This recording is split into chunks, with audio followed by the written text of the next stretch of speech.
Bismillahirrahmanirrahim. Assalamualaikum warahmatullahi wabarakatuh. Jumpa lagi bersama saya di channel Dewantara Aki.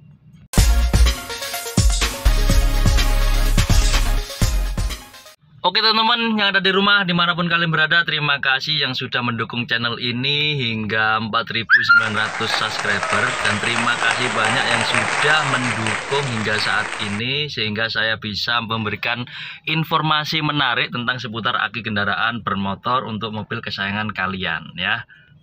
Dan sekarang gini ya teman-teman, saya berada di mobil atau sekarang pakai mobil Mitsubishi Xpander. Kebetulan sama pemilik mobil, yaitu bersama ini rekan saya. Halo Mas. Halo. Nah ini tadi ada pertanyaan Mas, kalau untuk Mitsubishi Xpander itu standarnya pakai apa, dan kalau di upgrade menjadi berapa ampere, apakah aman atau tidak?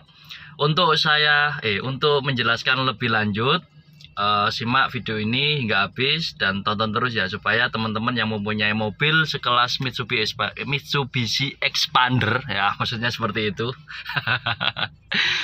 ya, supaya teman-teman bisa paham dan mengerti apabila ingin mengupgrade menjadi sekian ampere, apakah aman atau tidak. Yuk kita simak video ini hingga habis. Ini seperti yang saya katakan tadi, saya sekarang lagi pakai mobil Mitsubishi Xpander ya, punya rekan saya ya sebenarnya. Ini untuk interiornya masih standar, tidak ada perubahan ya Mas? Ya. Ini masih standar atau gimana Mas? Ori. Oh masih ori ya? Oh ya, masih ori dan standar. Dan ini masih bawaan mobil kayak ini Mas ya Mas ya? Masih asli. Ini juga ada USB-nya, dan ini transisinya masih manual, belum matic. Kemudian ini kondisi mesin masih hidup.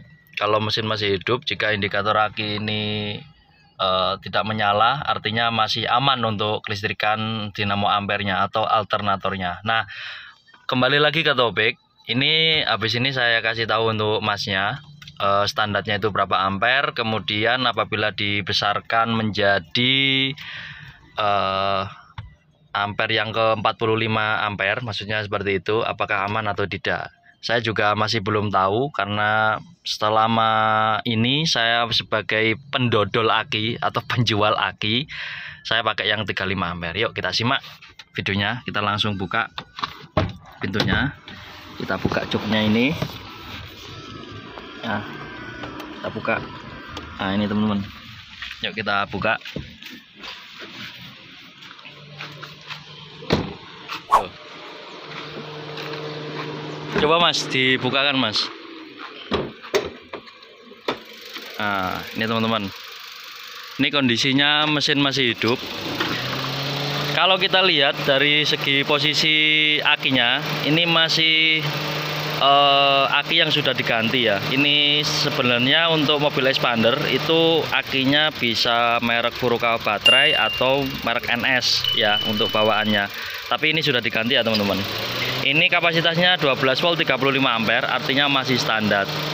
Dan patokannya berada di CC ya teman-teman. Kalau CC masih di bawah 2000 itu pakai yang standarnya 35 ampere. Kalau CC yang di atas 2000 itu minimal pakai 60 ampere ke atas. Jadi gitu teman-teman. Kalau kita lihat untuk ampernya, ini masih kecil. Dan kalau kita besarkan menjadi 45 ampere, kelihatannya nggak bisa teman-teman. Kelihatannya nggak bisa, karena ini dudukannya pakai standarnya 35 ampere. Nah, sebenarnya bisa ya teman-teman, Mitsubishi Xpander ini pakai yang 45 ampere, tapi minusnya nanti untuk dudukannya ini tidak terpakai ya, tidak terpakai. Jadi kayak gitu ya Mas. Jadi untuk standarnya Mitsubishi Xpander ini kan 35 ampere ya. Terus kalau dibesarkan menjadi 45 ampere bisa, tapi nanti minus dudukannya ini tidak terpakai atau tidak bisa dipasang ke 45 ampere karena akinya terlalu panjang 2 jari seperti ini gitu Mas. Nah, terus ada yang ditanyakan Mas, selama pemakaian Mitsubishi ini untuk listrikannya aman? Aman ya. Nah, jadi seperti itu ya teman-teman. Kalau kalian mempunyai mobil yang sejenis Mitsubishi Expander, kalian bisa memakai 35 ampere. Lah untuk pemasangannya, kalian pasang seperti biasa. Walaupun mesin mati, ini dilepas aman, tidak sampai reset ya. Ini masih aman, tidak sampai reset. Jadi cara masang atau melepasnya itu sama seperti pemasangan aki yang mobil lain. Cuman ini nggak ada resetan, cuman mereset itu jam digitalnya. Mungkin telat 5 menit atau durasi 10 menit, atau kita lihat cara pemasangannya itu habis berapa menit gitu ya.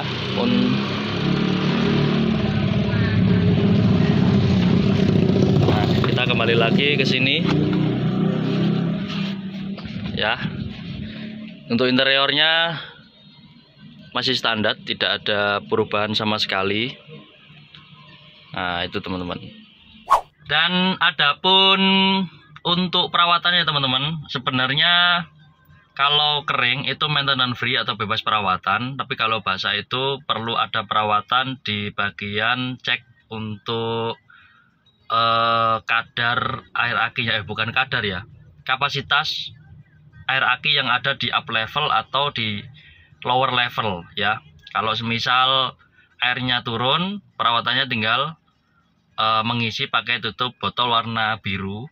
Kalau itu perawatan untuk aki basah. Tapi kalau untuk aki kering itu kalian tinggal siap pakai, kemudian maintenance free atau bebas perawatan. Cuman walaupun bebas perawatan, pesan saya paling tidak untuk aki baru seminggu sekali dipanasi atau di starter walaupun tidak dipakai. Dan jangan sampai lalai untuk itu teman-teman, lupa mematikan lampu pada mobil ruangan gitu ya. Sebenarnya itu salah satu tanda-tanda atau salah satu faktor yang menyebabkan aki tekor walaupun aki basah atau aki kering. Itu adalah salah satu penyebab faktor untuk aki cepat tekor. Jadi seperti itu teman-teman. Hawane adem, asinnya enak soalnya. Ya teman-teman, sekian informasi kira-kira seperti itu yang bisa saya sampaikan informasinya. Semoga informasi ini bisa memberikan info yang bermanfaat untuk teman-teman semua dari Sabang sampai Merauke yang mempunyai mobil Mitsubishi Expander ini. Sampai jumpa di video selanjutnya. Salam otomotif.